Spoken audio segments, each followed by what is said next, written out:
François Pachet, you've been thinking about AI and music creation for decades, both in academic context and also in companies like Sony and Spotify. And nowadays we're seeing some kind of explosion in generative AI, of course, and including music generation. So first, could you tell us what is the state of the art in terms of music generation with AI? What I can say is what are the things that people talk about, massively and use massively. Things like, of course, Suno and generative AI for music. So mostly what people see is what is called end-to-end systems. So end-to-end in the sense that you start from one end, which is usually a prompt, a text that describes a song, for instance, and at the other end you have the full-fledged object. If it's a song, you have a fully fledged song, multi-track, mixed, mastered, and all that. So it's end to end.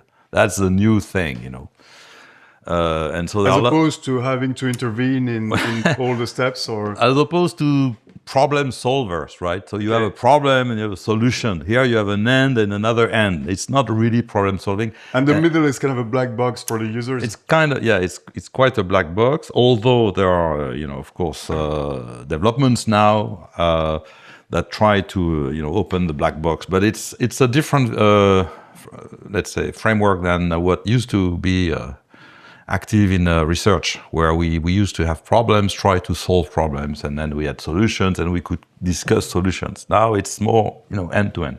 So the state of the art, I would say, what I can say is that there are two kinds of situations. There are well-defined problems and not well-defined. So well-defined problems are problems where you are able to say, this is good, this is not good, this is a solution, this is not. Like if you play chess, you win, you lose, or you draw. And so there are well-defined problems in music. I can give 3 examples.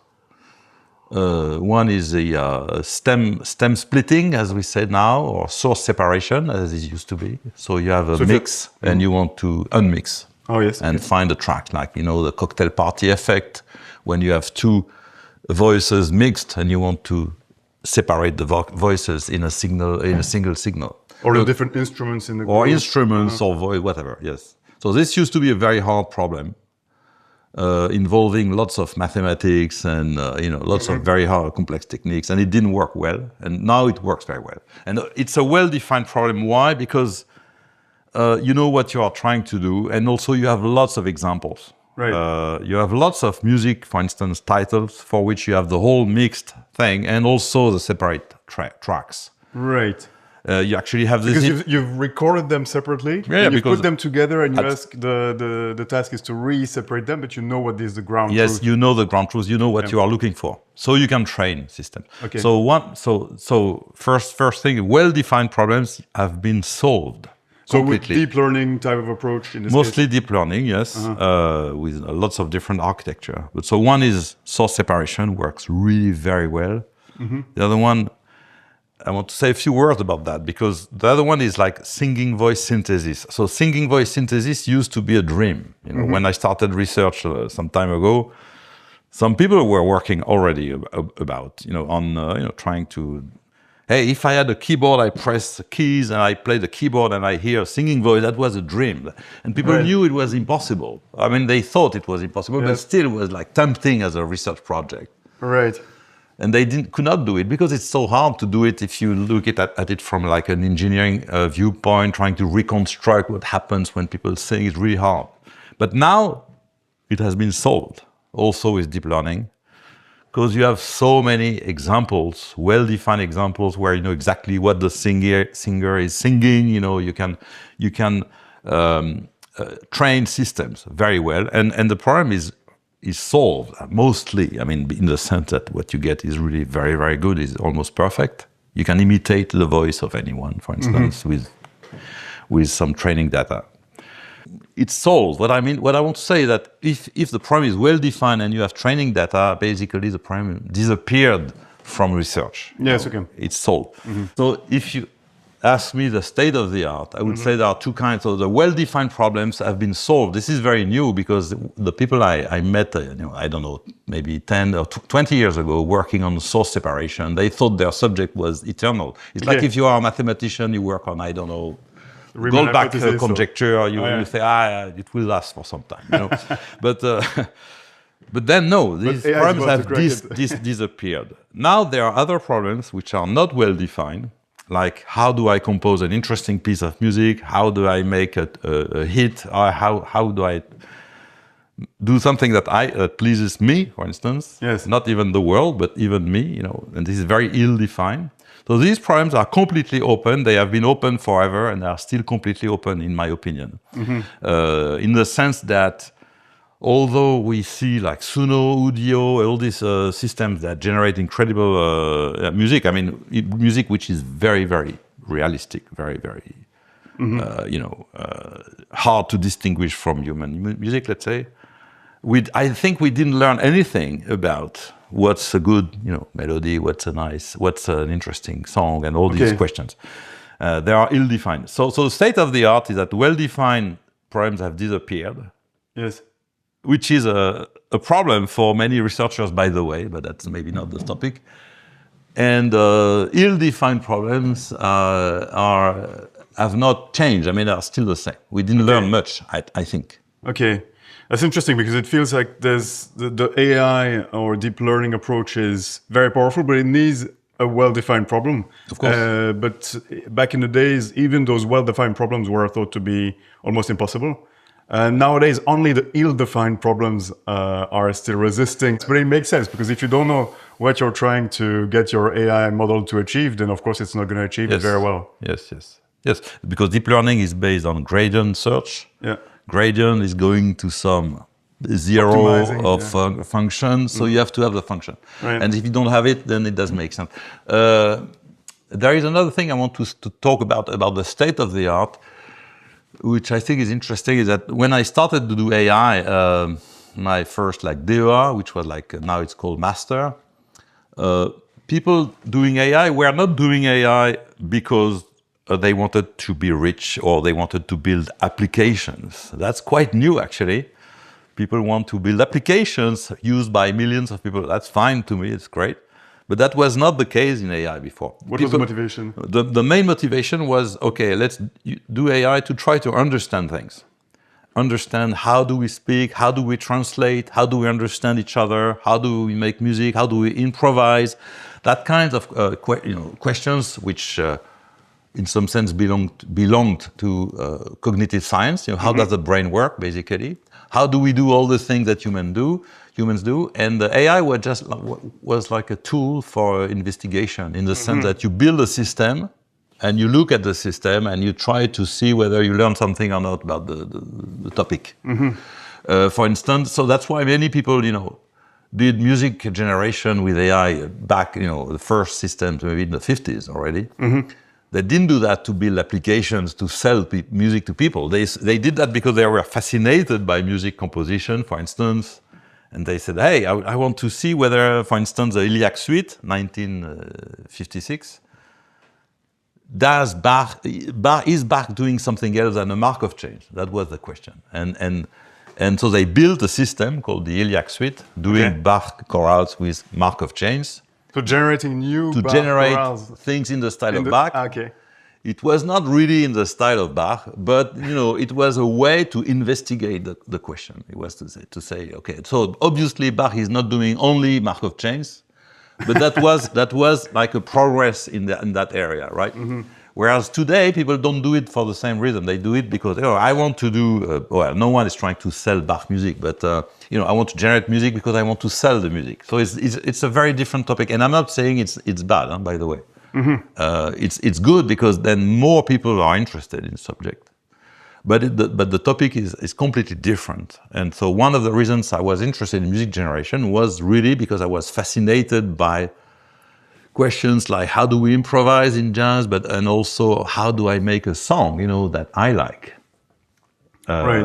And that was the motivation. So state of the art today is that the old motivations have been, are a bit secondary today, I think. Yeah, there's been a shift in the motivations from trying to understand the world, basically the scientific... the brain, or the mind, the brain. Yeah. The brain in this case, to more kind of applied use cases where more people would be involved. But of course, it's in the history of science, we see often when a certain phenomenon can be reproduced artificially in a lab, then usually it means we're very close to maybe a deeper understanding of how it works. Absolutely. So I guess those people back in the days trying to reproduce music generation and enjoyment were trying to understand what was really behind this in the brain. Yes, absolutely. And you think that there has been not much progress in this line thanks to the new generative AI technology? It has been more focused on applications. So if I say there is no progress, it sounds a bit like too critical, because the technology is completely incredible. It does things that are incredible. It does learn incredible stuff. It learns more than humans can learn, for instance, obviously, even in music. Yes. The thing where I think we didn't make progress, and maybe this is because we did not spend enough energy on that, is, what did we learn on what makes a song a good song? If we come back to music generation, it's a subject I've been working for a long time. Like, for instance, a melody, you have incredible melodies that we remember. So there are people saying, okay, there is no intrinsic difference between melodies. It's just the culture, Suddenly someone is well known, and so the melodies or the songs he does or the band or the group does become, like totems. But essentially there is nothing there. There is no like intrinsic features that would, make them different. This is a sociologist's approach, which I don't like. Maybe I'm wrong, but I don't like it. I think there are things that make songs better, or melodies, or things like that, or chord progressions, or whatever, more interesting. But if you look at it in more naturalistic, or maybe with a more like a physicist approach, I don't think we made any progress on that front, because I think that the problem is really hard. It's really very hard. And it's ill-defined in the sense that, are we sure we know exactly what we are trying to do? When I say, for instance, I want to understand why some songs by, so usually I take the Beatles as an example, but I can take Antonio Carlos Jobim, the inventor of bossa nova. So he made songs which to me are really very, very interesting, because they play, with your expectations in terms of harmony and melody. They do things that you're surprised, but then he repairs the surprise and all that game. And all that game, how does he do that? Why do we like that? Also, what's the model behind? Paul McCartney did a lot of that too, and many others. How do they craft these songs so that you are hooked to them and you say, oh yeah, that's really interesting. And oh, that's strange. Oh, but no, I understand. That kind of stuff. A bit like when you read a novel or a movie, things happen, you don't really understand, but then you understand later. You see the interplay with time. And this is what fascinated me originally. So on that front, I don't think we made a lot of progress, but we made a progress in the sense that all this data is actually is becoming available, which we didn't have before. When I say before, it's, before 10, 15 years ago. We didn't have all these databases, information about what people like, streaming, data.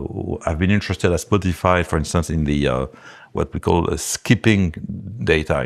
When people listen to music, they skip. They say, "Oh, enough! I want the next." Right. So we have been studying the way people skip. So it's a pretty strong signal of this. It's a very interesting signal. It's and we discovered incredible stuff, I think, about skipping. So the thing, okay, the thing about skipping. So you have to understand now that music. It's almost impossible if you use a streaming platform to listen to one title only. There is always something else after. Right. It's always in a playlist. And it's not just the next song in the album. It's just It can a be the next recommendation. song. It can be a recommendation. It's always like you always have like almost infinite playlists when you listen to music. Okay, so then you have the skip button or the next button, and people use it a lot. And so it has been studied. What do people do? So the most of the songs, like I don't know, 30% of people skip after a few seconds. They skip a lot. And then after it's like, stable. And at the end, of course, people skip because it's the end. And so we have looked at what happened in the middle, not the first few seconds where, many people leave. Oh, okay. And then we have noticed that the signal was bumpy, lots of peaks. For a specific track? So for one track, time and Y is the number of people skipping at every millisecond. Yes. So you have a form, a signal. And the signal was like bumpy, with peaks. And we thought, this is just noise. And it was not. So what we did is we took the same song and we compared the skipping data we had for the song today and 1 month later. And it was the same peaks, the same place, which is very strange because it obviously probably not the same people. I mean, it would mean people are really stupid. All of them skip always the same song at the same time 1 month later. So it's signal there is structure behind it. So there is structure. And then, so it's invariant in time. Okay, basically. You take the same signal, another time, it's the same signal. Yes. And we found out that it's also invariant in space. So if you take the signal in France, in Europe, and the same song in the States, it's the same signal. Oh, okay. That so is also very, very strange.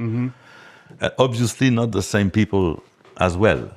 And so the skipping profile is a kind of a DNA. It's very, very specific to a song. You can almost reconstruct the song from the skipping signal, which is useless, of course, but it's... So it depends on what's happening in the song, if it's the melody. So the next question was exactly that. Why do people skip, why these peaks?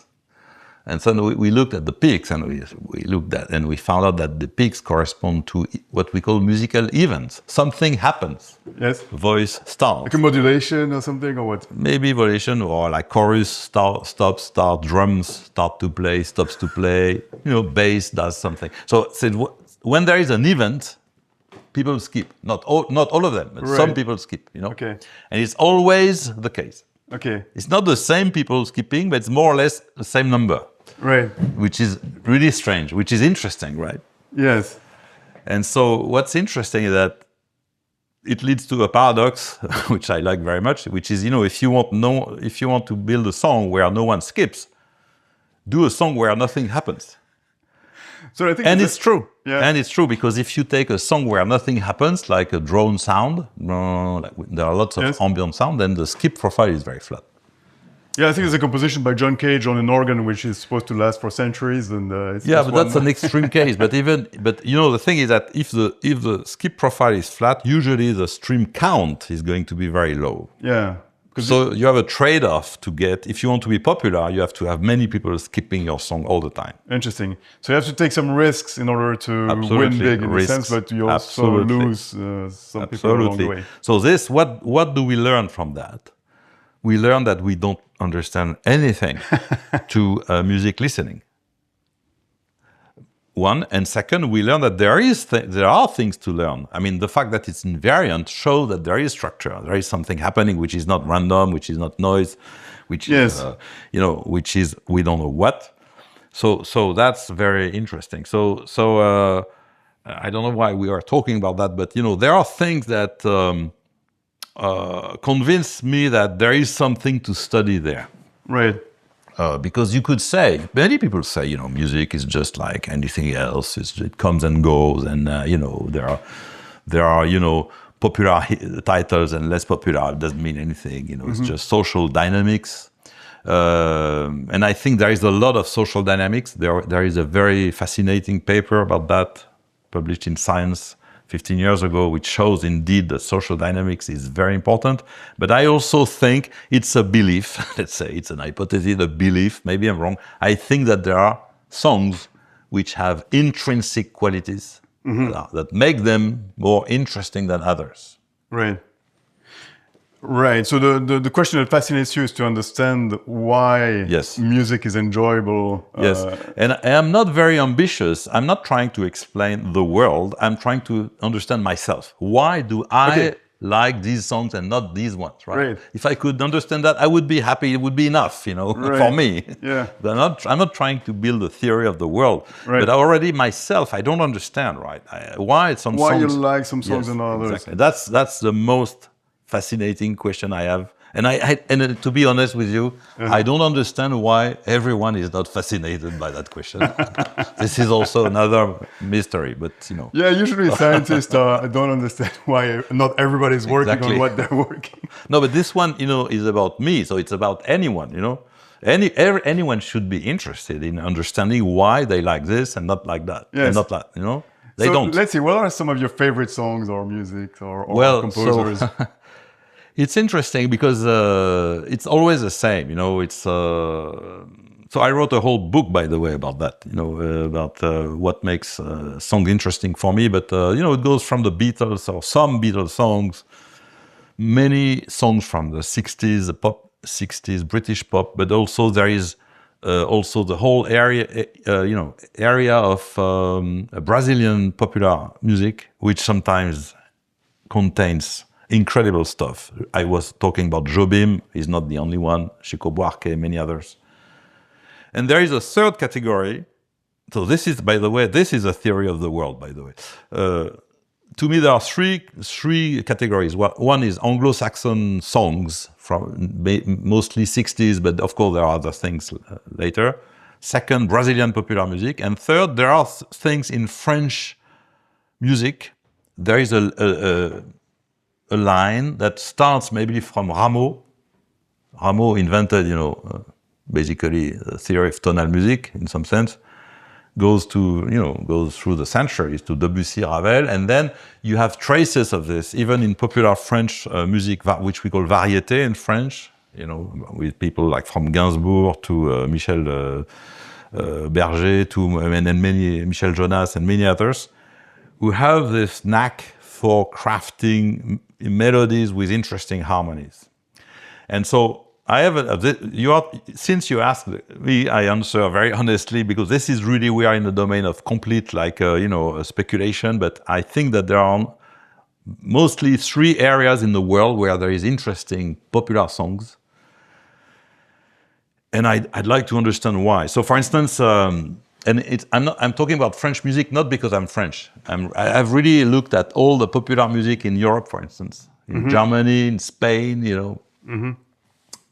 To me, in Italy, of course, canzone, there are lots of places where you have lots of music. Also in Baltic countries, like Latvia, they have lots of music. And the thing I like, the thing that I think is interesting, exists mostly in France, in Europe, and England, States, and Brazil. And so that's another question. Why? Why there? And I will have a lot of enemies, but if I look at Latin America, where there is a lot of music, not only in Brazil, but everywhere else, you know, Mexican music, salsa, there are lots of things. I never found any song that, you know, had these qualities that I like in the songs that I have been talking before. Which, by the way, I gave a name to that. I call them Jotney, Jotney songs, Jotney, Jotney, because it's Jo is Jobim and Ni is McCartney, right? Okay. The songs which have something in the melody and harmony relationship that makes you listen and say, oh, what's going on, you know? So what do you feel when you listen to one of those songs? I feel good. I mean, it's the only thing that I like, you know, basically. And it's becoming very rare because, of course, I know most of the songs which are like that. So when I hear a new even one, if you hear them for the thousandth time, it's still after a while you get rid. You know why? The other day I saw an interview of Tom Jobim. Tom Jobim is really a god. I don't know if you know his music, but you know, in France we have an airport at Roissy, which is called Charles de Gaulle Airport, okay? In Rio, the airport is Antonio Carlos Jobim, just to tell you. And Jobim was really a genius. And there is an interview of him at the end of his life, and he said, they asked him, what do you think of music? He said, oh, I'm tired of always the same things. I'm tired of all this music, These songs that he created, Girl from Ipanema and all the Corcovado, all these songs, he said, I've played them so many times, I got tired. Right. So I think you get tired after a while, of course. Yeah. But it's a game. It's like looking for gold. Each time I hear something there is something here that's unconventional but really clever. Then I'm very excited.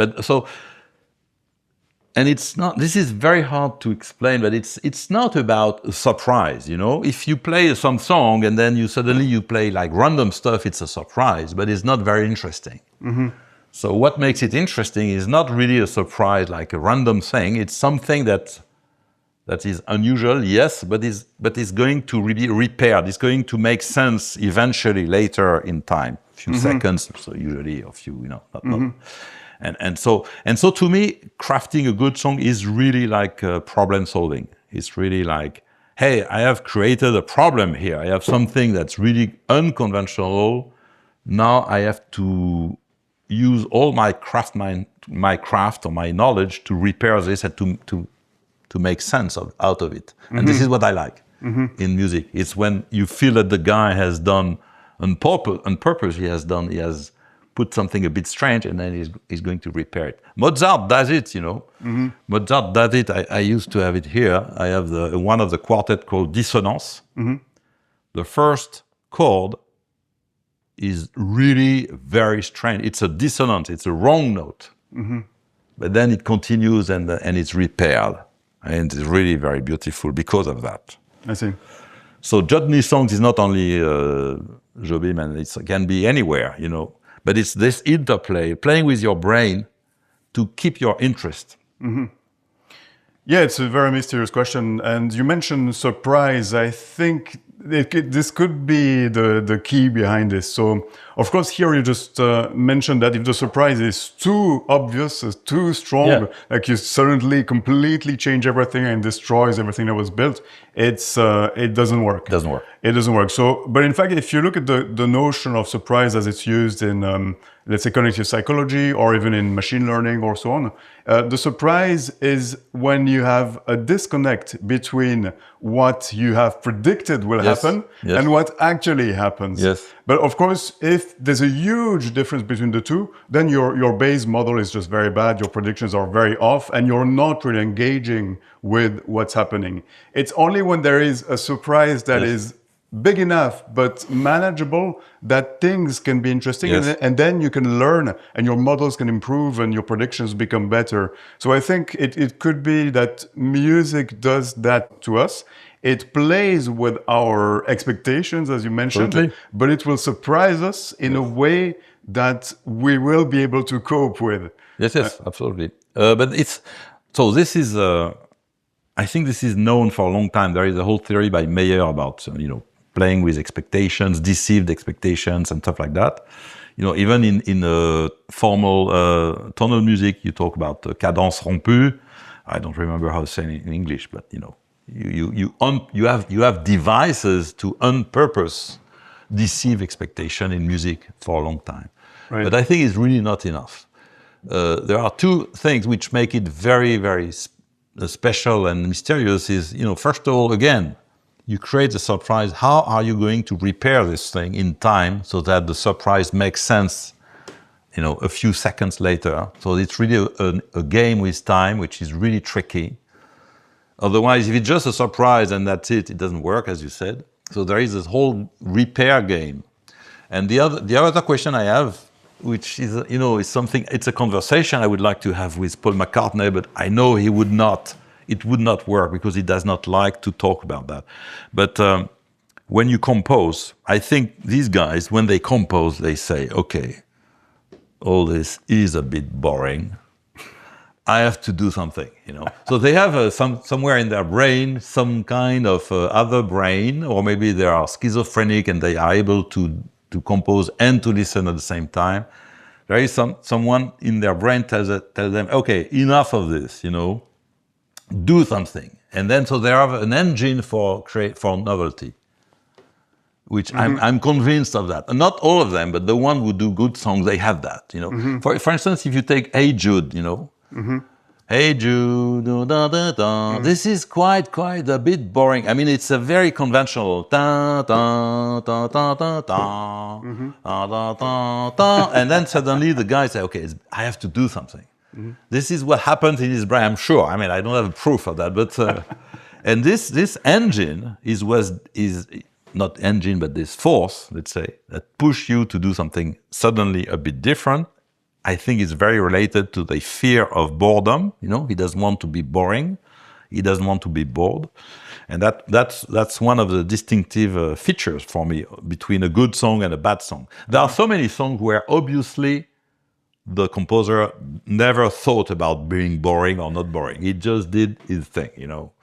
And it is boring usually in the end.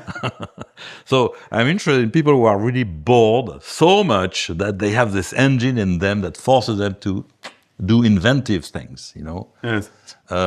And so that, for all these reasons, I think the problem is interesting, is fascinating, and is of course very ill-defined, because there is no, you know, I don't have any proof of what I'm saying. It's just like speculation. But I have the songs themselves, so that's why I'm still now doing a lot of, you know, I'm still doing music generation systems that try to embody that kind of ideas in order to create interesting things. Yes.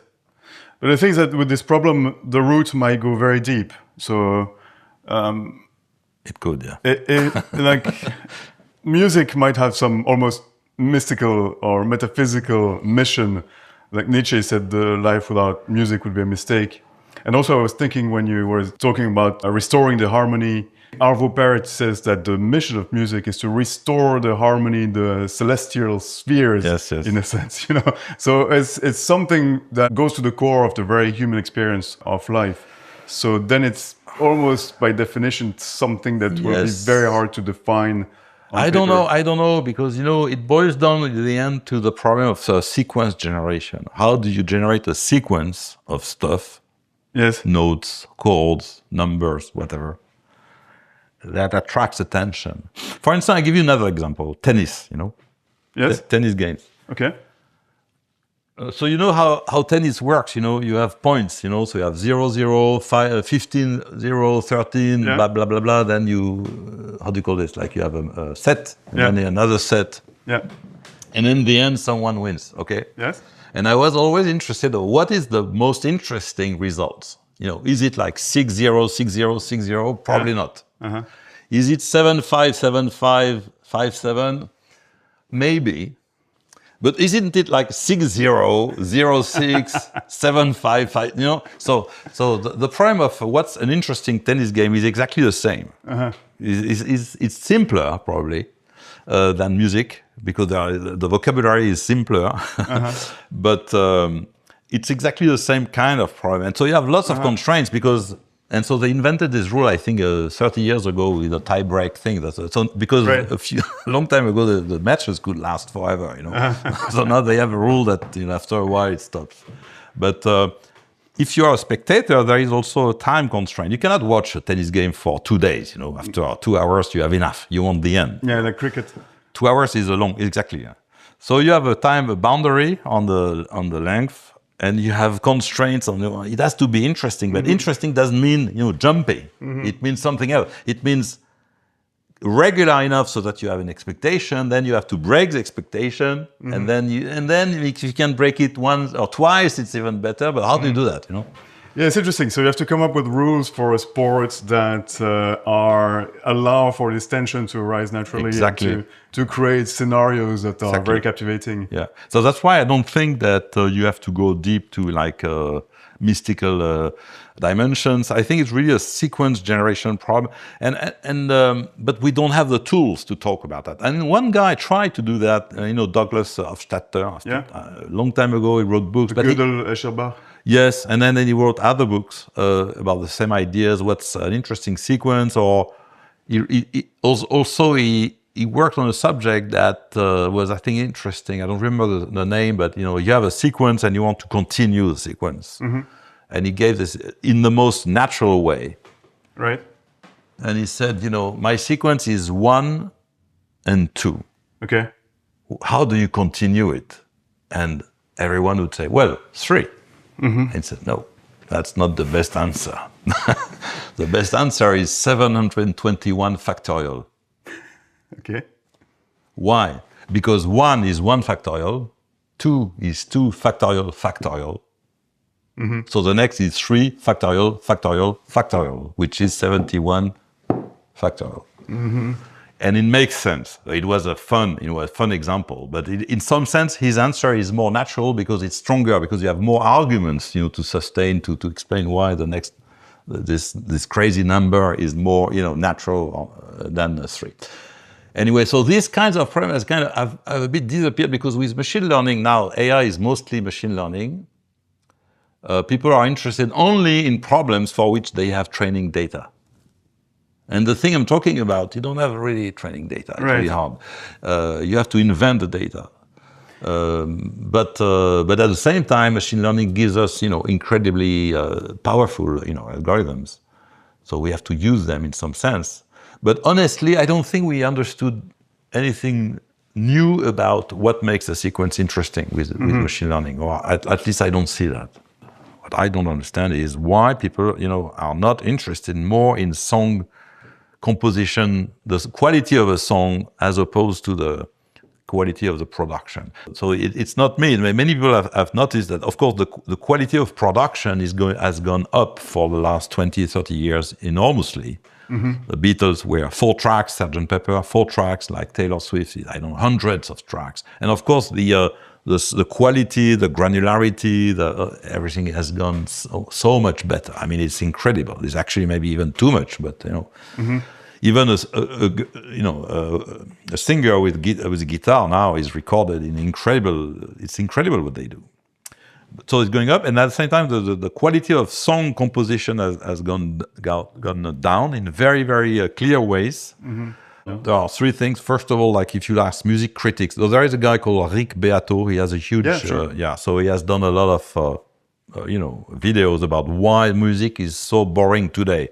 Himself, he's saying. Yes. Today himself. So he shows, well, the number of chords, the quality of melodies.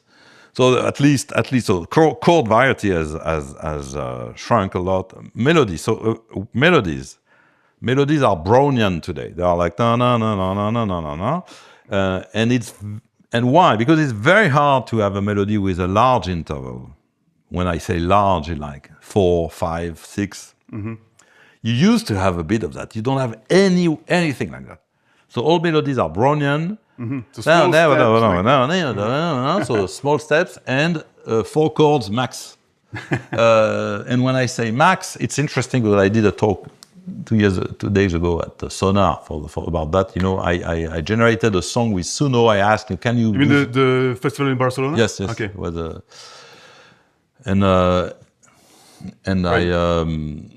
I generated a song. I said, can you make a song about Sonar with a rich chord and harmonies and unexpected, and I tried to push him to do something really interesting. And then I did the thing, and then I split the stem, extracted the chord, and there are only 4 chords. He cannot do more. He cannot. Who was that, a DJ or? It was Suno. Ah, okay, sorry. Yeah. And Suno does, what it has been trained to do, Even if you're prompted to add some complexity, it couldn't go very far. So he makes more complex complex jazzy chords, but the number of different chords is always like 4, 4, 5. It's really hard. Because of the training bias, which probably, probably. Yeah, it's not intrinsic to the method, probably, but right.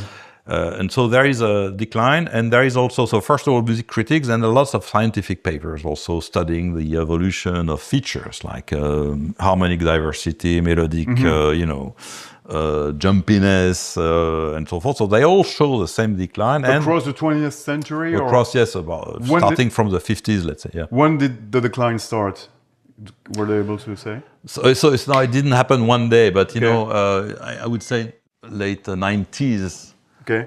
Why? I don't know, but I have an hypothesis. I wrote a paper about that. So my hypothesis is the following. So the first computer-aided music tools, appeared in the 70s, with the Fairlight system and all these things.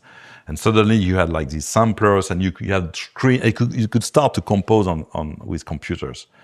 Even on the Mac, the first Mac, they had but these things were MIDI based. That is, basically you would not compose sounds, you would compose MIDI, you would compose the notes, almost like if you write a score, almost.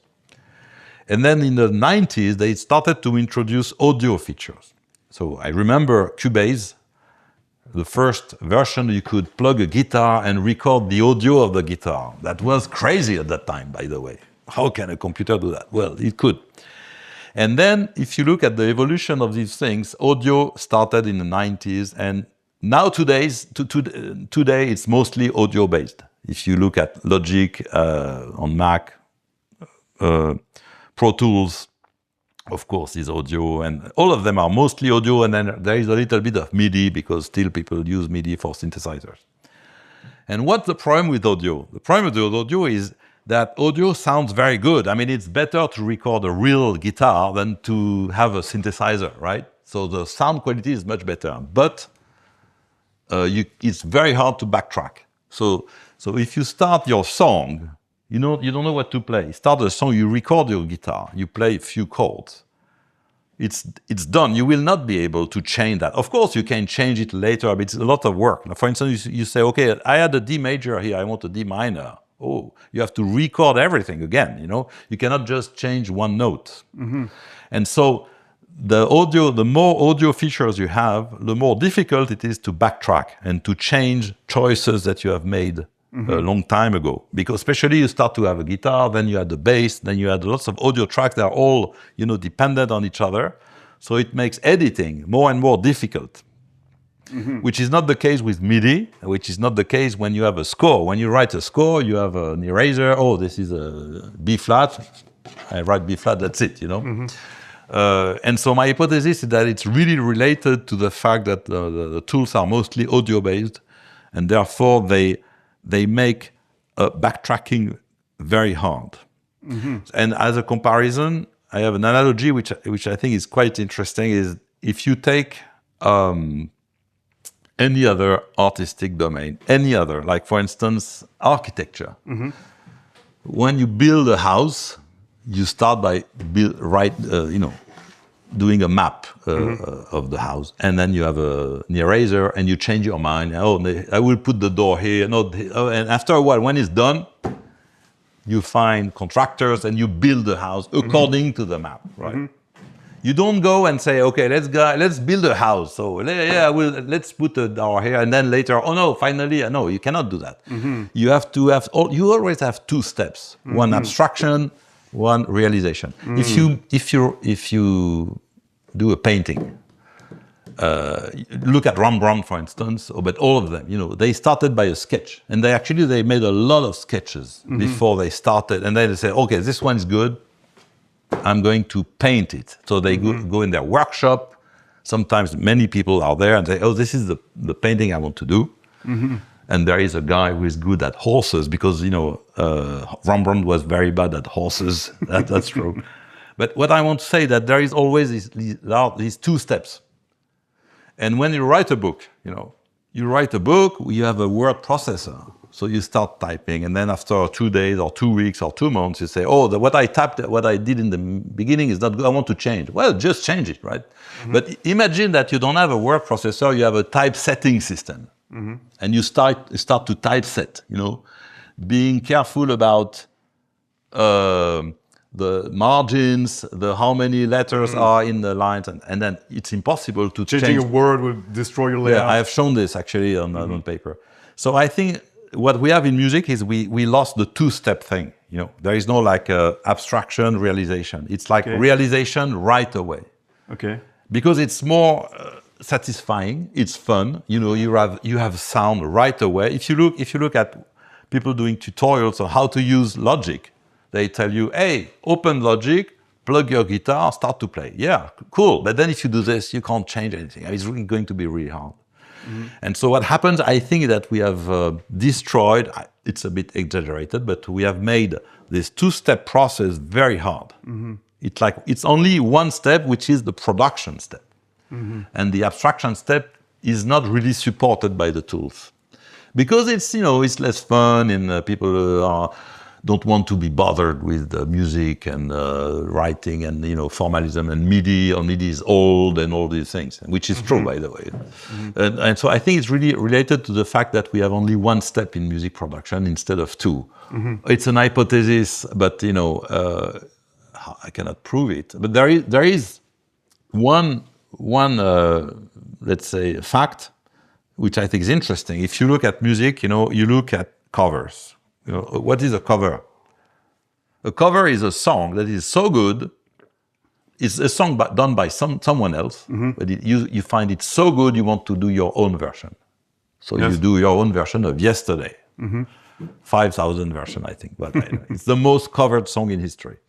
But there are others, like the ones by Jobim, by the way. Very like Agua de Marzo has been covered, I don't know how many times.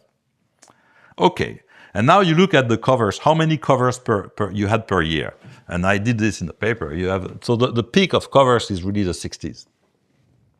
By the way, when that is an anecdote, but when the Sgt. Pepper was out in 67, I think, it was out, I think, on a Wednesday, and on the Friday, Jimi Hendrix did a concert. He played the songs, right? Okay. So it means they are so good, you want to do your own version, okay?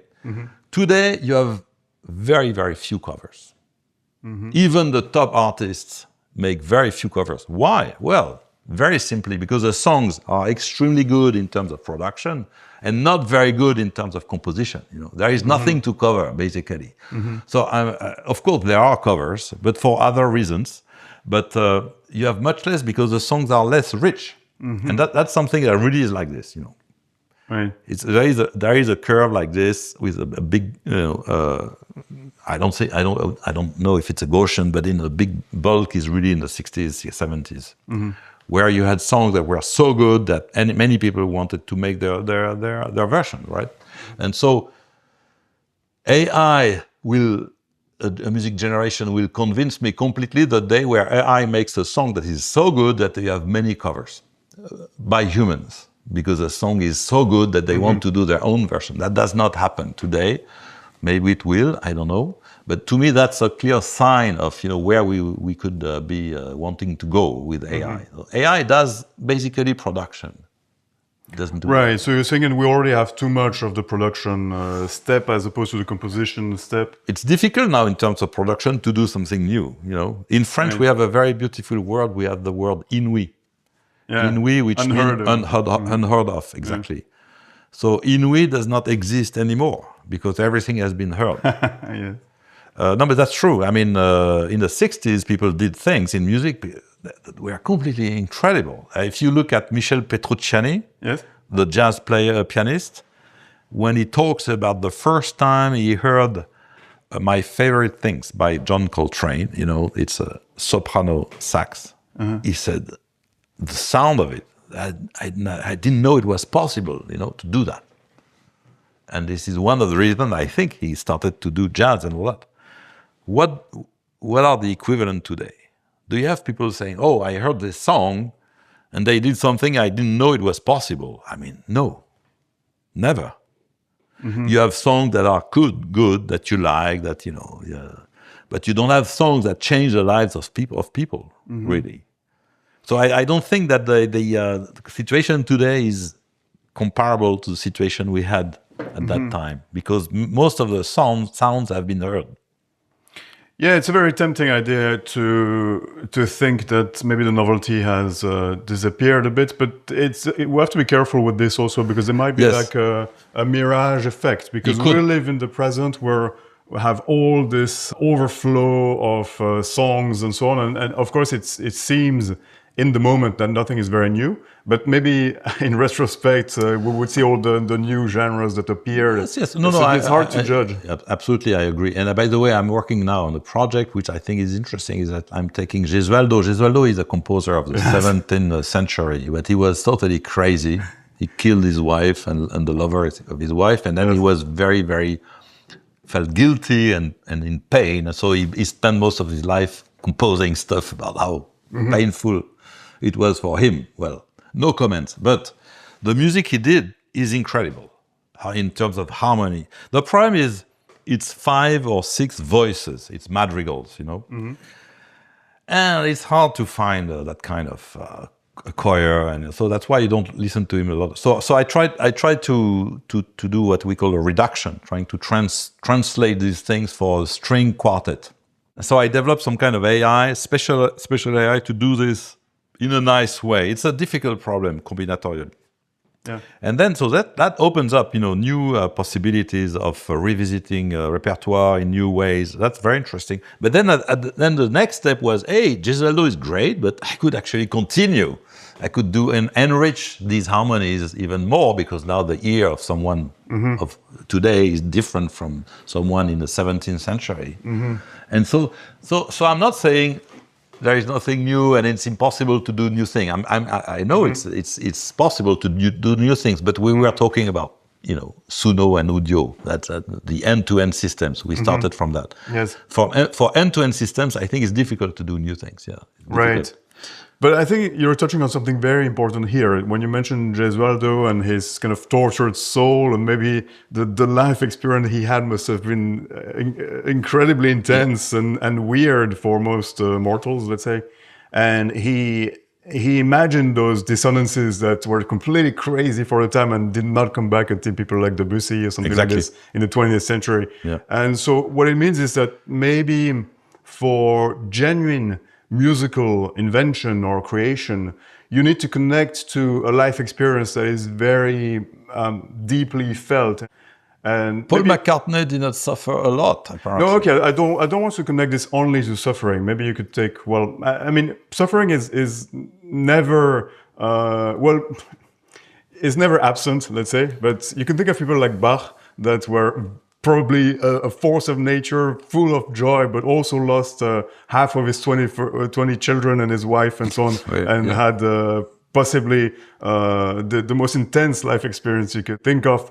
But in the end, well, you could think maybe of like purely positive characters like Mozart or something like this, but even they had their very dark moments. Sure. But I think, so in a sense, the fullness and the richness of your experience through life might correlate very strongly to the novelty you're able to bring in terms of creativity. Yes, maybe, sure, but it does not. I don't like this argument very much because because it's a way of saying, well, there is nothing you can do, because I will never know what's inside the brain of people and what if you listen to Gesualdo, you can have an idea. Gesualdo is a special case because we know his life. Yeah, but any composer or. You don't even need to know. You can just listen to the dissonances and think, oh, there's something about life I didn't realize. And it's something that uplifts your experience. Yes, but I don't know if it's like you can generalize. What I can see is that there are people who really create new inventions. And I'm interested in looking at that. And I can't, access what their intimate thoughts and lives, so I can't. That's something I don't have access to. So I have to do what I can do only from the surface of the work they have done. But what you say is maybe true, but I don't see any pattern. Like if you look at Jobim, McCartney, and always the same guys, but I don't know if their lives explain a lot. I don't know. It's something that I think there is enough information to study there, to try to understand, again, their sense of boredom. To me, boredom is really very important when you compose. You fight against boredom all the time. And if you look at Gesualdo, it's quite interesting because he created all these very surprising harmonies. Suddenly, even like forbidden in some sense. At the time, it was kind of forbidden to do the things he did. And diabolic, in fact, they would say. Like there is the diabolic in musica, the tritone, but there is also, but so to me, the way I understand him is not the lie, the wife, the murder. Okay, this I don't know about that, but I see someone who needs to do something different, who needs to shock or or to surprise. That's what I'm interested in that. So, and I think there is something to study at that level. Maybe I'm wrong, but that's an hypothesis. So you think we can really isolate the technical aspects of creativity from the lived human experience that... Well, yeah, I think we can. I mean, of course we can. This is what we do in AI. Of course, if you look at AI, for instance, the criticism that there is today by Yann Lequin, for instance, about LLMs, you know, saying that LLMs can't go much farther because they don't have a sense of the world. They don't have, all this is true. I mean, they don't have grounding, you know. All this is true, but still, you can do so much. And with LLMs, I mean, we achieved things that were completely unthinkable a few years ago, because precisely many people said, "Oh, you will never do a system that understands language if you don't ground the system in the real life, like humans, like babies, they learn words because they see the world and they experience the world." This is not true. I mean, LLMs have shown that it's not true. So I don't think you need to do this. But anyway, I don't think you need to do this. And anyway, I cannot access these things. So, you know, I do what I can. But I think boredom is the main engine of creativity, really. It's but not everyone has it, you know. There are people who are not afraid of being boring, which is to me completely impossible to understand. Being boring or bored?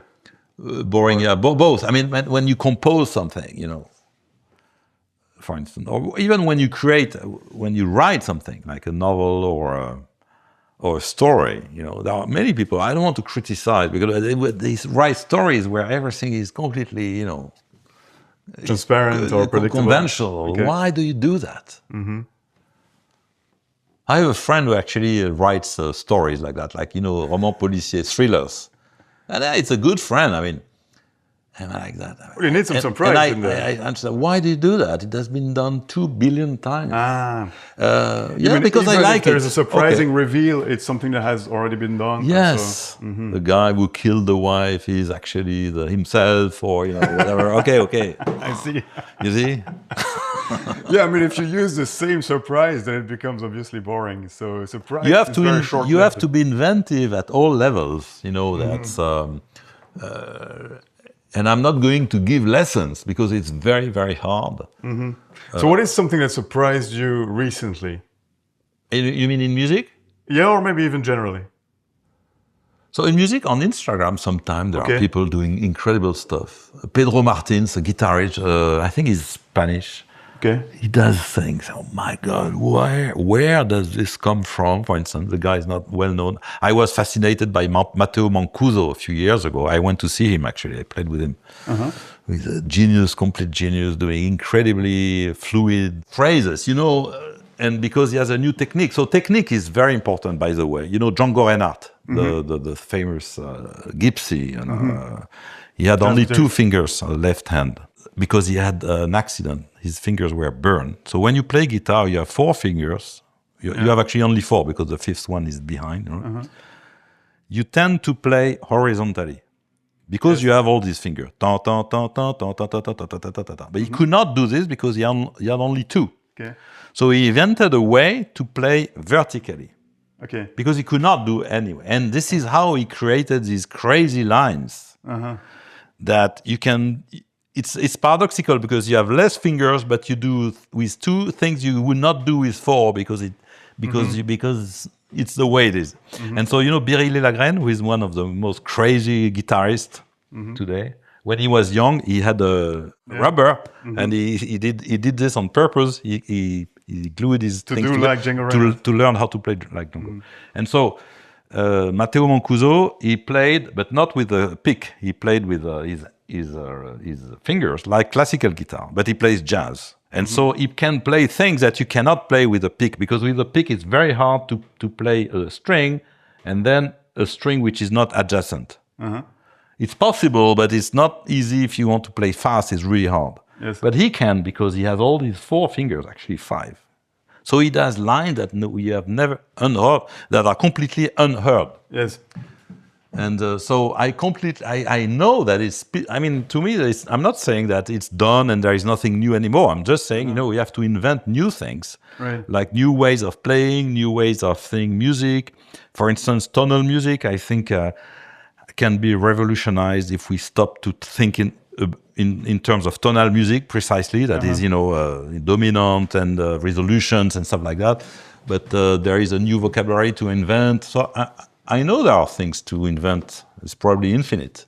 And so, on Instagram, on the social media, sometimes you see incredible stuff. Incredible stuff. I mean, that's the problem. You spend so much time because it's you are hooked to that. So there are people inventing things all the time, and probably more and more because of the. So, but we are shifting the conversation now.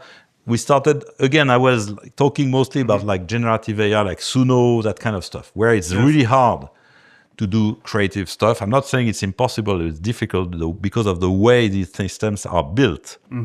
But then there are lots of people doing incredible stuff, which are not related to these systems, all the time, of course. So you think then the net effect of AI will enhance music creativity, or will it maybe threaten it or reduce it? What is your? So it depends what you call AI. If you talk about AI like the Suno, I don't know. But AI, the thing with AI that more and more smart people are doing AI, And when you have more smart people doing something, usually you have results. You have interesting stuff coming out of that. So, and that if you go to AI before deep learning, that is until let's say the 2010 or more or less, AI was mostly about combinatorial optimization. The smart people were doing that. SAT, satisfiability, complex, hard, NP hard problems that you try to solve efficiently, and the smart people were there. Now, smart people are more in the deep learning, era.